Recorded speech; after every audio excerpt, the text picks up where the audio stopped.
اس لیے کہ آپ کا تصوف نام ہی صرف تعویذ کا ہے، رکھ گنڈے کا، تعویذوں اور گنڈوں کا نام ہے، پھونک مارنے کا نام ہے، یہ کام ہو جائے، یہ کام ہو جائے، یہ کام ہو جائے، یہی تصوف بنا کے رکھ دیا گیا آپ نے۔ ہر ولی، ہر صوفی، حضرت داتا گنج بخش علی حجویری نے فرمایا، ہر ولی، ہر صوفی، ہر شیخ، ہر امام کا یہ قول ہے کہ عمل کے بغیر حال کا دعویٰ باطل ہے اور شریعت کے بغیر طریقت کا دعویٰ باطل ہے۔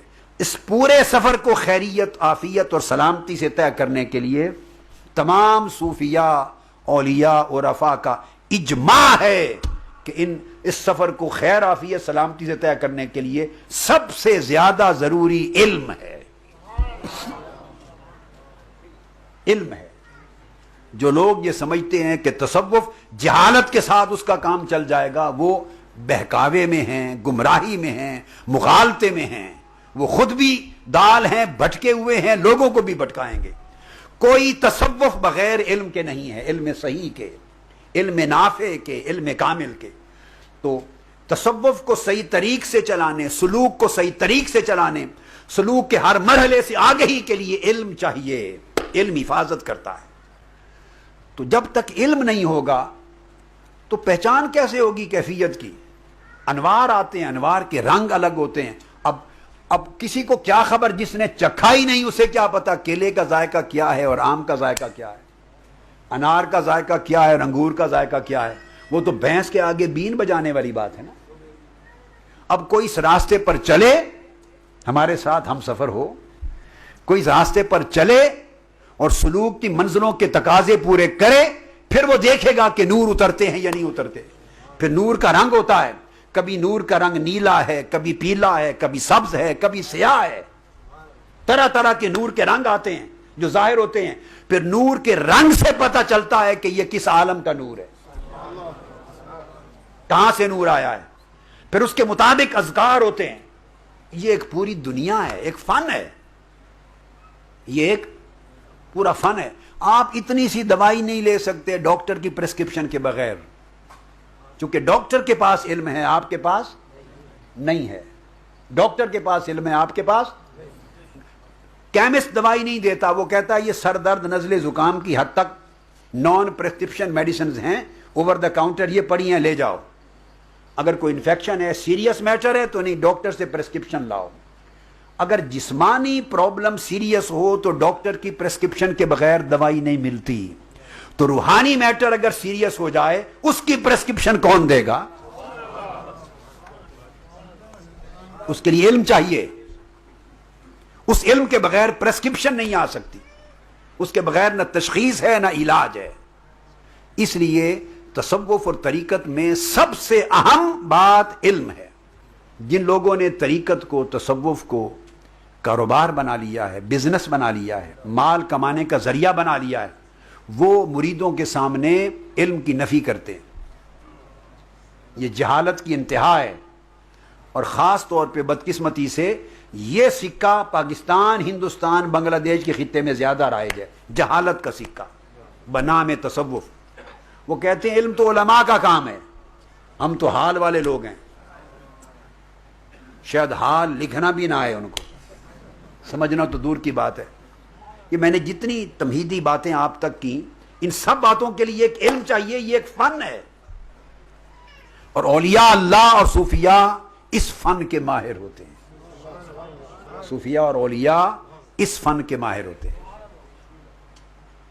اس کے لیے علم کی ضرورت ہے۔ جتنے احوال انسان کی طبیعت میں، اس کے قلب و باطن میں، روح میں پیدا ہوتے ہیں احوال، یاد رکھ لیں وہ سارے احوال ثمرہ اور نتیجہ ہیں اعمال کا۔ ایک پتے کی بات ہے، یہ مغز اور نچوڑ ہے تصوف کا، سلوک کا۔ کل احوال نتیجہ ہیں اعمال کا۔ کوئی حال بغیر عمل صالح کے پیدا نہیں ہو سکتا۔ کوئی شخص سمجھے کہ میں صاحب حال ہو گیا ہوں، بغیر نماز کے، بغیر روزے کے، بغیر حج اور زکوٰۃ کے، بغیر انفاق کے، بغیر فرائض کے، بغیر فضائل کے، بغیر نوافل کے، بغیر سنن کے، بغیر مستحبات کے، بغیر حلال و حرام کا امتیاز رکھ کے آگے بڑھ کے، تقویٰ کے، بغیر ورع کے، بغیر زہد کے، بغیر اخلاق کے، انفاق کے، سخاوت کا، عفو درگزر، یہ سارے اعمال ہیں، خواہ عبادات کے اعمال ہیں اور خواہ معاملات کے اعمال، یہ سارے اعمال ہیں۔ اگر کوئی سمجھے کہ اعمال کے بغیر اس کو حال مل گیا، وہ شخص جھوٹا ہے، کاذب ہے، دجال ہے۔ کان کھول کر سن لیں، اعمال صالحہ کے بغیر کبھی احوال نہیں ملتے۔ اس کا خلاصہ یہ ہوا کہ شریعت کے بغیر کبھی طریقت نہیں ملتی۔ جو شخص طریقت کا دعویٰ کرے شریعت کے بغیر، وہ شخص دجال ہے۔ وہ کوئی فقیر نہیں ہے، کوئی صوفی نہیں ہے، وہ کوئی متصوف نہیں، کوئی پیر نہیں۔ پیر فقیر ہونا تو دور کی بات ہے، وہ جھوٹا اور کاذب ہے۔ جو بغیر شریعت کے طریقت کا دعویٰ کرے اور بغیر عمل کے حال کا دعویٰ کرے، اس کا کوئی ٹھکانہ نہیں ہے سوائے جہنم کے۔ مگر بدقسمتی ایسے لوگوں کو ٹھکانہ دے رکھا ہے آپ پاکستانیوں نے، ہندوستانیوں نے، بنگلہ دیشیوں نے، سب سے بڑھ کر، اس لیے کہ آپ کا تصوف نام ہی صرف تعویذ کا ہے، رکھ گنڈے کا، تعویذوں اور گنڈوں کا نام ہے، پھونک مارنے کا نام ہے، یہ کام ہو جائے، یہ کام ہو جائے، یہ کام ہو جائے، یہی تصوف بنا کے رکھ دیا گیا آپ نے۔ اور آپ کا تصوف ہاتھ میں ہاتھ دے دیا، یہ میرا پیر ہے، میں اس کا مرید ہوں، یہ تصوف ہو گیا۔ اس پر ہم آگے آ رہے ہیں آج، تو ذہن میں رکھ لیں۔ حضور سیدنا غوث العظم رضی اللہ تعالیٰ عنہ نے فرمایا، حضرت بایزید بستامی رضی اللہ تعالیٰ عنہ نے فرمایا، حضرت جنید بغدادی نے فرمایا، ہر ولی، ہر صوفی، حضرت داتا گنج بخش علی حجویری نے فرمایا، ہر ولی، ہر صوفی، ہر شیخ، ہر امام کا یہ قول ہے کہ عمل کے بغیر حال کا دعویٰ باطل ہے، اور شریعت کے بغیر طریقت کا دعویٰ باطل ہے، اور شریعت کے بغیر حقیقت کا دعویٰ باطل ہے، شریعت کے بغیر معرفت کا دعویٰ باطل ہے۔ شریعت وہ تحفہ ہے جو تاجدار کائنات صلی اللہ علیہ وسلم لے کر آئے، اسے چھوڑ کر جو احوال کی بات کرے وہ شخص منکر رسول ہے، وہ دجال ہے۔ ایسے شخص سے بیعت کرنا حرام ہے، ایسے کا مرید ہونا حرام ہے، وہ پیر نہیں، وہ شیطان ہے۔ یہ تصوف کو بدنام کرنے کی ایک سازش ہے۔ اگر یہ چیزیں آپ نے نہ اپنائی ہوتی تو کوئی آپ کو اور آپ کے مسلک کو آج تانا نہ دیتا۔ آپ نے جگہ بنائی ہے ان چیزوں کے لیے۔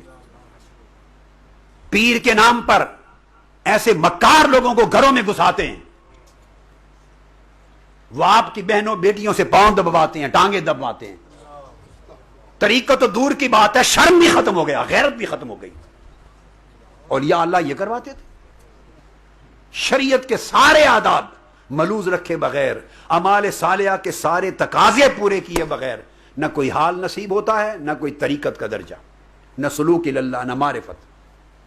احوال درست نہیں ہو سکتے اس وقت تک، احوال درست نہیں ہو سکتے، یاد رکھ لیں۔ آپ سمجھیں محض نسبت کی برکت سے سارا کام چل جائے گا، یہ دھوکہ اور فریب ہے۔ ہماری فلاں سے نسبت ہے، ہمارا بیڑا پار ہے، ایسے بیڑے پار ہونے کا کوئی تصور نہ شریعت میں ہے، نہ طریقت میں، نہ حقیقت میں، نہ اولیاء کے ہاں، نہ صوفیاء کے ہاں۔